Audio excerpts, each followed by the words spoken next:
Hi kids, welcome back to Common Core Algebra II. Today's lesson 6.4, Complete Factoring. Now we did this in Algebra 1 as well, but we're just going to take it up a little bit of a notch by the end of this lesson. But I don't think you're going to have any problems with this if you mastered it as algebra or even if you had a little bit of trouble. So if you take a look at exercise 1, these are examples of factors of polynomials that have been completely factored. In other words, there's more than one step involved. And I used to say in my classes, complete factoring, 2 words, 2 steps. And there actually could be even more than 2 steps, but generally 2 steps usually will cover it. So what they want us to do here is in exercise 1 is they want us to multiply this out. So when we take a look at these, I tend to ignore the 2 for a second and just multiply, just like we were doing it in the last lesson, multiply these out. So x times x is x squared, x times positive 7 is positive 7x, positive 4x, and positive 28, which gets us x squared plus 11x plus 28. And then we can't forget about that 2 that was out front. And this is become 2x squared plus 22x plus 56.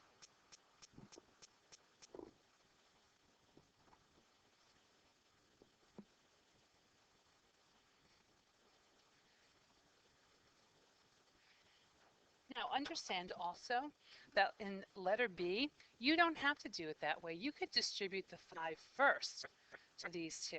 So this would become 10x minus 25, and then you can multiply that by x plus 3. You'll come out with the same answer whether you do it the way I did in exercise in letter A or in B. So if we continue our double distributive here, we get 10x squared plus 30x minus 25x minus 75. So this comes out to be 10x squared plus 5x minus 75.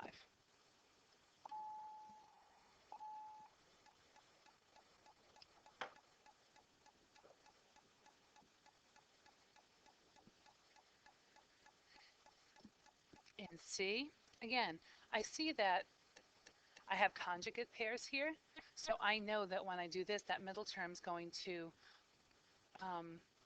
break away. It's gonna cancel out.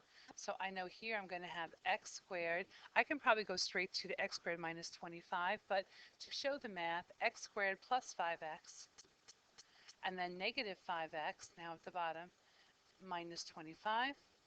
And like I said, those conjugate pairs make that middle term cancel out, and you get x squared minus 25.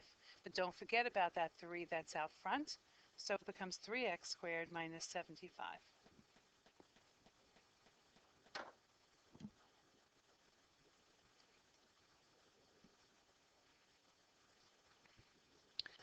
All right, this one's a little bit different, but we're going to follow the same procedure.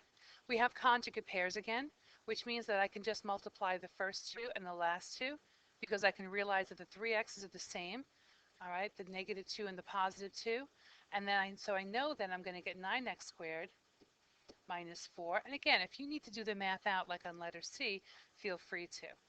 And then we know we have to multiply that by 4x. So do the numbers first. 4 times 9 is 36. And how many x's do we have? We have technically a 1 here, 2 here, so we have 36x cubed minus 4 times 4 is 16, and then I still have an x here.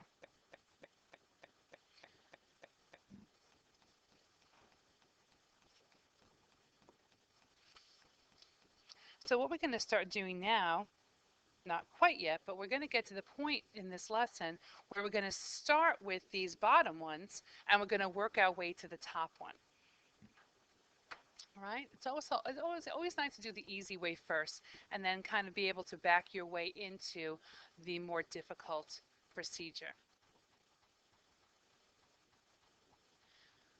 So pause, write down what you need to, rewind if you need to, and I'll see you at exercise 2 in just a moment.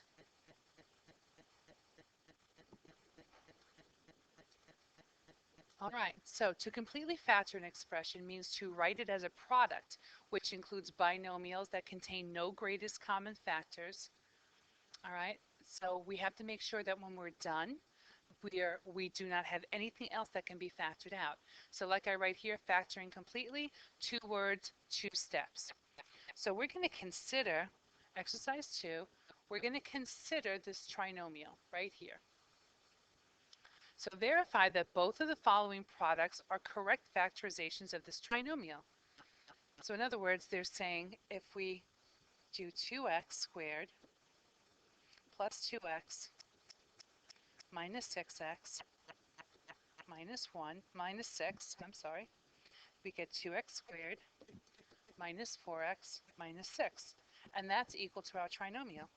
So let's take a look at the second one, which looks very similar, but it's really not. A little bit different here. So this one is going to be 2x squared minus 6x plus 2x and minus 6. And this also is 2x squared minus 4x minus 6. So you might ask yourself, how can two separate binomials multiply to give you the same trinomial? So the question in B is, why are neither of these completely factored? Well, because if you look at that 2x minus 6 times x plus 1, I can factor out, right here, I can factor out a 2.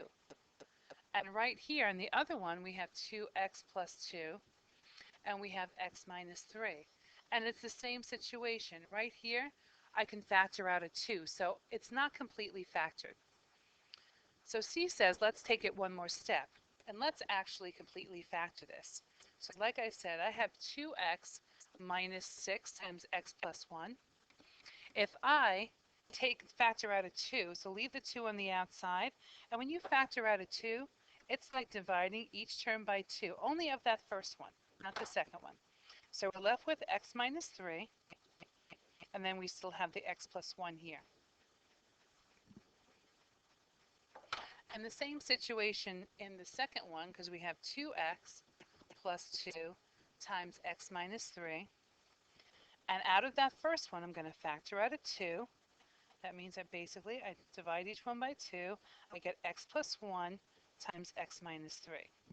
So you can see, if we just switch these two around using the commutative property, that these two are exactly the same. All right, and that's basically what they want you to say in D. So what is true of both complete factorizations? They are equivalent.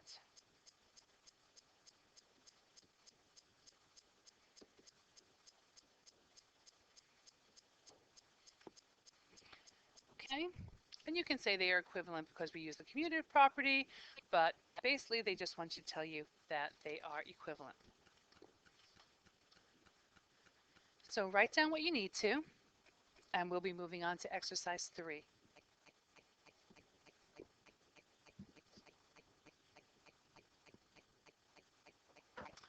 Okay, so in practicality, it is always easiest to completely factor by looking for the GCF of the expression first. Once removed, the factoring that either consists of the difference of two perfect squares or the standard trinomial techniques. All right, and hopefully after these 4, you'll kind of really understand what our objective is for this lesson. So if you take a look at A, very quickly, I always check to see that leading coefficient is 4. That's the first one I'll always check. Does 4 go into 12 and does 4 go into 40? If the answer is yes, you're done. All right, if the answer is no, then you want to bring that leading coefficient to, what it is times 2, what it is times 3. Look for another factor. Remember, it's got to be the greatest common factor of all 3 numbers. So if we take a look at this and we pull out that 4, so that means the 4 goes out front, and what we're doing is we're dividing each term by 4. What do we have left over? Notice we have 3 terms in our trinomial. We're going to have 3 terms left inside of our parentheses. So we're left with x squared plus 3x minus 10. Now that's the first step in our factoring.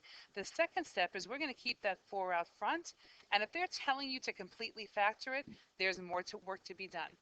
So now this is the part that I'm hoping is a little bit intuitive at this point with a leading coefficient of 1. So I know here, because this is minus, I know that my signs are different. One has to be positive, one has to be negative. And I'm looking for two numbers that multiply to 10, but subtract, read it backwards, to give me 3. And if you have to go to our diamond, you can do that. Remember, this will be negative 10x squared. You multiply these two together, and then the positive 3x goes here. Now, these two numbers here and here are the two numbers that I'm looking for that are going to add to give me 3x and going to multiply to give me negative 10x. So hopefully you're realizing that 10 has factors of 5 and 2. So I have 5x and 2x. Now, in order to add to give me a positive 3, that means the 5 has to be positive and the 2 has to be negative. So the 2 is going to go here. The 5 is going to go here. You can give it a really quick check, right? Positive 5 and negative 2 is positive 3.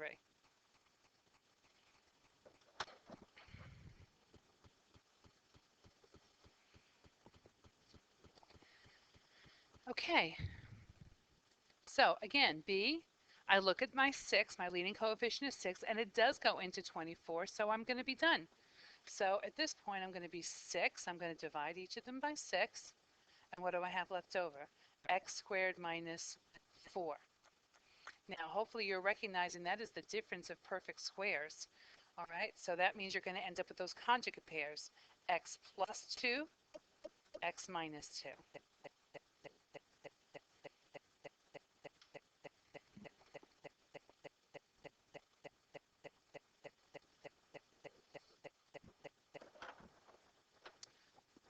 Okay, again, pretty simple in this case. We're going to take out that 2 and left with x squared plus 10x plus 25. And then I keep the 2. So I'm looking for two factors, two numbers that multiply to give me positive 25 and add to give me positive 10. So I know the signs are the same and they're both positive. This sign tells me they're the same, it's because it's plus, and this sign tells me that they're both going to be positive. So I'm looking for two numbers that add to 10 but multiply to 25. I think that's fairly easy to realize. So it's 2 times x plus 5, x plus 5, but this can also be written like this, 2x plus 5 squared.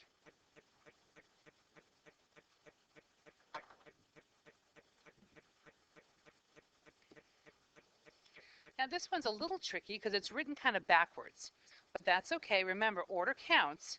And if I look at the 75 and the negative 3x, my leading coefficient, which is the coefficient in front of the quadratic term, is actually negative 3, even though it's written backwards. Now, could you rewrite it as negative 3x squared plus 75? Yes, you could, but it might be a little confusing to you when we get to that next step. All right, so obviously, I think we can take a 3 out of each of these, right? So if I take a 3 out, I'm going to get 25. Oops, take the 3 out first. 25 minus x squared. And again, this is going to be a difference of perfect squares because we have 25, which is a perfect square. We have an x squared, which is a perfect square. Anything to an even power is a perfect square. And we have the difference. Remember, if there was a plus sign there, you couldn't touch it. So 3, because those conjugate pairs are the only thing that's going to work here. So now, remember, order count. So the 25 is first, so the 5 is going to go first here. The x is going to go second. And then 5 minus x goes after that. Okay, really some really good points that we hit on with these 4 examples.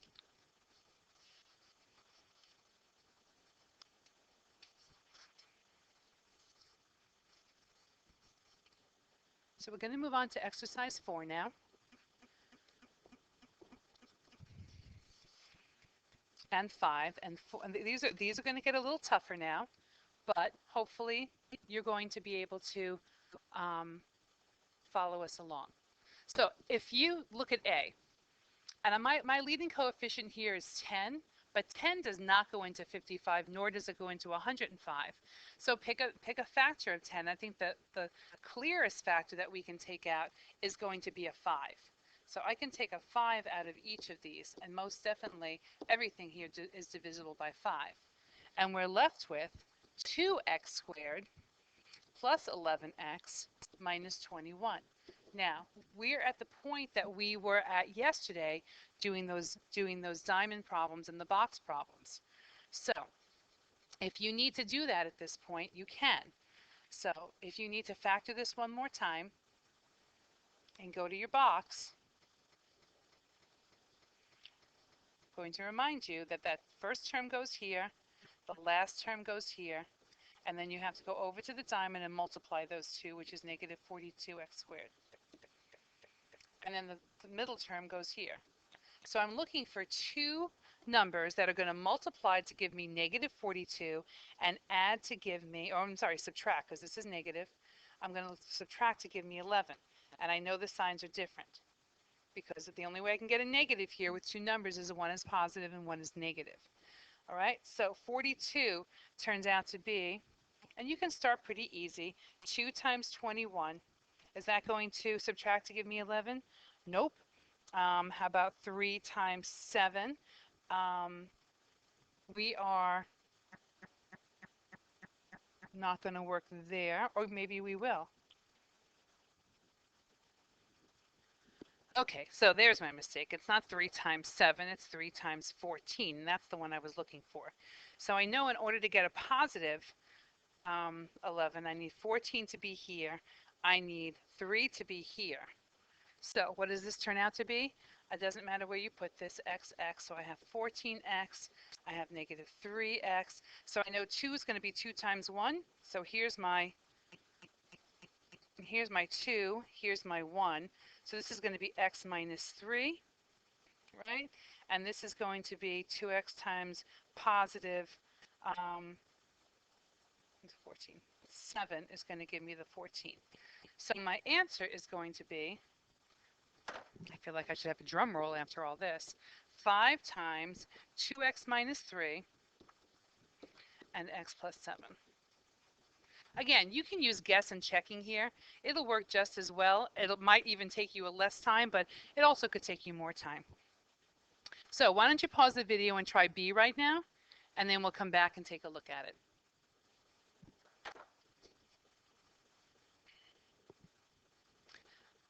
Okay, so in B, the first thing I did was factored out a 3 because I recognize that 12 does not go into 57, nor does it go into 15. 4 didn't work, and so the next one would be 3, and 3 actually did work. And you can use your calculator to double check that 17, that 57. All right, so that's what you end up with. So then I go to my box. I put my 4x squared in the bottom left. I put my negative 20 up in the left. It shouldn't be negative 20. It should be negative 5. I'm getting ahead of myself. And then negative 20 goes here. All right, so now I'm going over to the diamond problem, and I put the positive 19x here. And I look for those two numbers. Now this one's pretty easy because I'm looking for two numbers that add to positive 19 but multiply to give me negative 20. So I know my signs are different because of that negative and the 20. And I know it's 1 times 20. All right, and you positive 19. So that means I'm going to have minus x here. I'm going to have plus 20x here. So 4 is going to be either 2 times 2 or 4 times 1. All right, so if I take a look this way, I can't use 2 because this one's not going to give me a multiple of 2. But this one will give me a multiple of 4. So I'm going to put my 4x here and my x here. So this is going to be x times 4x. X times minus 1 gives me minus x. Going up, this has to be a positive 5. So I might know my final answer is going to be x plus 5 times 4x minus 1. And again, real quick way to check this is just do your distributive property and check the answer. If this is a test question, you absolutely should take the time to do that. Okay, exercise 5, same type of problem, just a little bit more difficult. So once again, I will, oh, this isn't so bad. Factor each of the following. Okay, so taking a look at exercise 5, these are actually not so bad. So why don't you give these a try on your own, okay? And then I'll throw the solutions up there and you can take a look at them. Okay, are you ready? Set, bam. So those are the answers to exercise 5. So check them against your own work and make sure you're understanding how to use these boxes for class tomorrow. And until then, make good choices. Have a good day.